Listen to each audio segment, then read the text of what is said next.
మనం next match start చేద్దాం. ఇప్పుడు మనం స్టార్ట్ అయిపోయి మన భయ్యాలు వచ్చారు. ఎవరెవరు వచ్చారు, ఎవరు అక్క అమండా అంట, సారా అంట, అంకల్ అంట. మనకు మంచి కార్డులే పడ్డాయి, అన్ని బ్లూలే పడ్డాయి, అలా కూడా బ్లూలే పడ్డాయి. సో మనం ఏం చేస్తామంటే ఫస్ట్కి 2 వాడి మీద 2 దెబ్బలు వేసేద్దాం. అవి దేకేంగే క్యాచ్ చలేగా ఆగి. ఓ మన భయ్య 7 వేసిండు, మనం కూడా మరి రివర్స్ చేద్దాం. అక్షల్ భయ్య మళ్ళీ మనకే రివర్స్ వేసిండు, కానీ సరే ఎల్లో వేసిండు. సో అమండా అక్కడ తీసేద్దాం మనం ఈ ఆటలో. నెక్స్ట్ వెళ్దాం. ఓ సారా భయ్య ఎల్లో వేసిండు. సో మనం బ్లూ సెలెక్ట్ చేసుకుందాం, ఎందుకంటే మన బ్లూనే ఉన్నాయి కాబట్టి.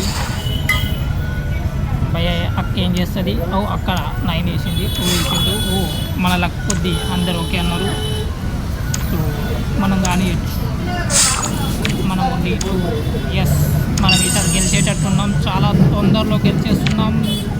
కమాన్ on, I'm call you no I'm done. Yes, మనం గెలిచేసాం. ఇది చాలా తొందరగా అయిపోయింది మన విన్నింగ్ గేమ్. థర్డ్ మ్యాచ్ అయినా బాగానే